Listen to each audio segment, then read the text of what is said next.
Feedback negativo. Se você quer saber mais sobre esse importante conceito na fisiologia humana, na fisiologia básica, esse vídeo pode lhe ajudar.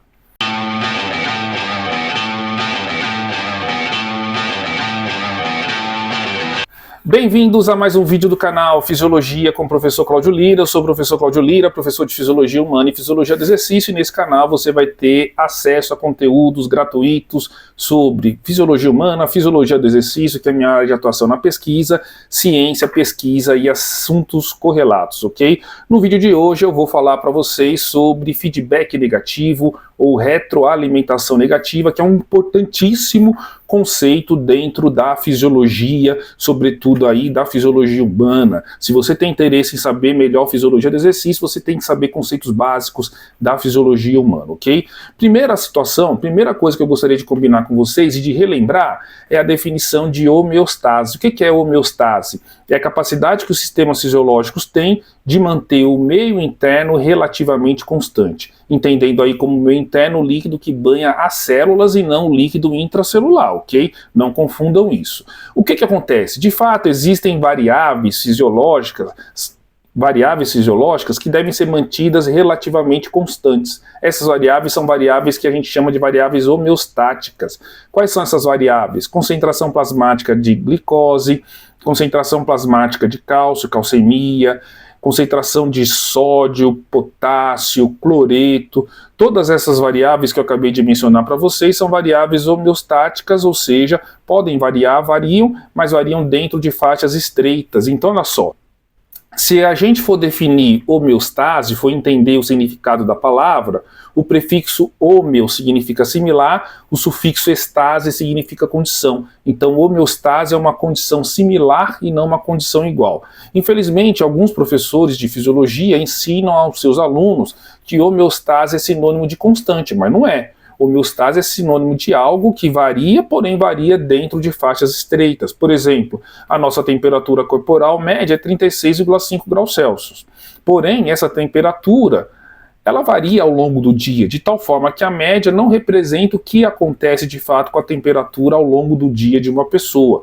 Então, se a pessoa tiver com 36,3 graus Celsius de temperatura, tá tudo bem. Se ela tiver com 36,8, 36,9, 37 graus Celsius, também tá tudo bem. Tá dentro de variáveis, tá dentro de limites fisiológicos, melhor dizendo, tá dentro aí de valores aceitáveis para a manutenção da vida.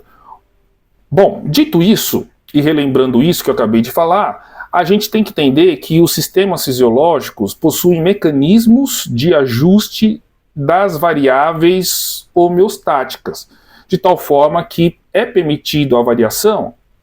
Porém a variação dentro de faixas estreitas. Então, de fato, existem sistemas de controle que permitem aí a manutenção de variáveis homeostáticas dentro de faixas estreitas. Eu trouxe aqui para vocês, na tela, tem o exemplo de um sistema de controle. Então, supondo que aqui nós tenhamos uma piscina, e a gente tem um sistema de controle da temperatura da água, ok? E o dono dessa piscina quer manter a temperatura da água por volta de 30 graus Celsius. Veja só o que eu falei, por volta de 30 graus Celsius. Significa que pode variar, mas vai variar aí de 30,5, 29,5, alguma coisa dentro desse contexto. Então, o que esse sistema de controle ele é composto? E vale a mesma coisa na fisiologia, que eu vou trazer depois para vocês os nomes, ok? Dos componentes, entre aspas, anatômicos, fisiológicos, que permitem aí o sistema de controle de uma determinada variável fisiológica, ok? Então, olha só, tem a piscina. Então, se o dono da piscina quer manter a temperatura da água por volta de 30 graus Celsius, eu tenho que ter um termômetro. Esse termômetro ele vai ser capaz de identificar variações bruscas na temperatura da água, tanto para mais quanto para menos. Esse termômetro, na fisiologia, nós chamamos de sensor ou de receptor. Um receptor sensitivo, um termorreceptor, é um termômetro que vai detectar aí variações na temperatura corporal. Quimioreceptores detectam variação de estímulos químicos, tá certo? Veja, eu tenho um sensor, eu tenho um termômetro, e essa informação deve ser levada até um centro de integração. No caso do meu exemplo aqui, o centro de integração é uma caixa de controle.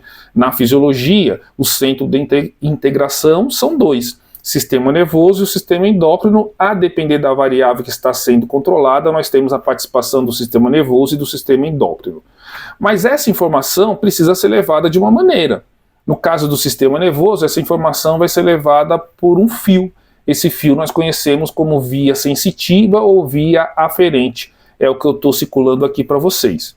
Vamos lá, o centro de integração do sistema nervoso recebeu essa informação, vai decodificar, entre aspas, essa informação e vai fazer com que os efetores tenham aí respostas fisiológicas apropriadas, ok? Essa informação, esse comando, será levado até os efetores por meio de uma via eferente, também conhecida como via motora, então de tal forma que se a temperatura da água estava baixa, 25 graus Celsius, esse vai ser o estímulo para evocar essa resposta fisiológica. No caso do exemplo aqui, o efetor é um aquecedor. No caso da fisiologia, os efetores são de dois tipos, basicamente músculo e glândulas. Musculatura estriada esquelética, musculatura estriada lisa e musculatura estriada cardíaca. Glândulas endócrinas e glândulas exócrinas, ok? Então é sempre assim. Quem vai efetuar uma determinada resposta fisiológica são os efetores, que na fisiologia são sempre de dois tipos. Glândula endócrina ou glândula exócrina e músculo. Musculatura estriada esquelética, musculatura estriada cardíaca e musculatura lisa.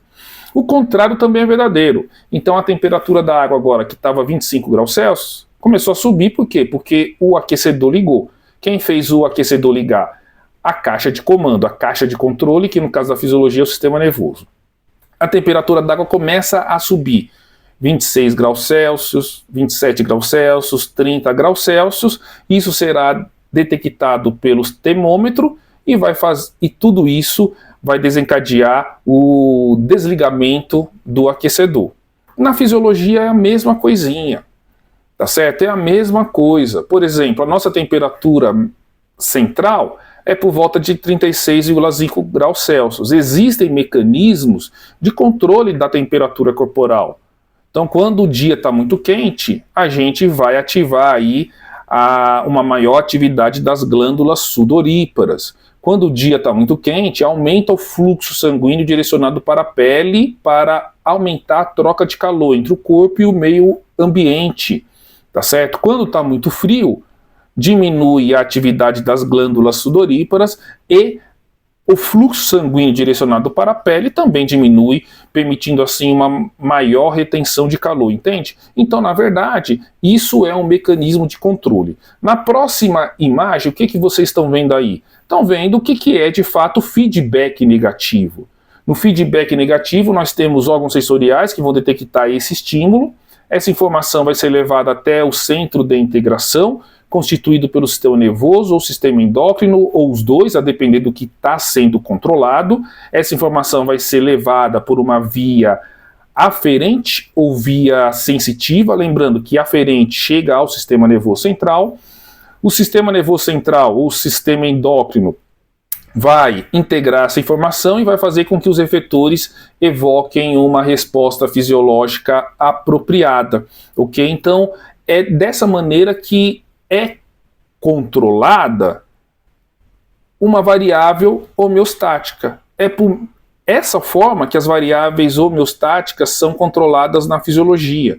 E aí, os exemplos são inúmeros. Você come um brigadeiro, a glicemia vai aumentar.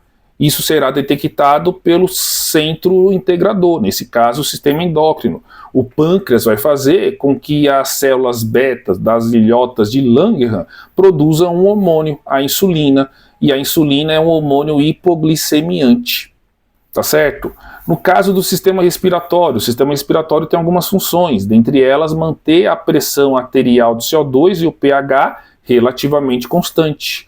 Quando a concentração arterial de CO2 aumenta, isso será detectado por quimiorreceptores.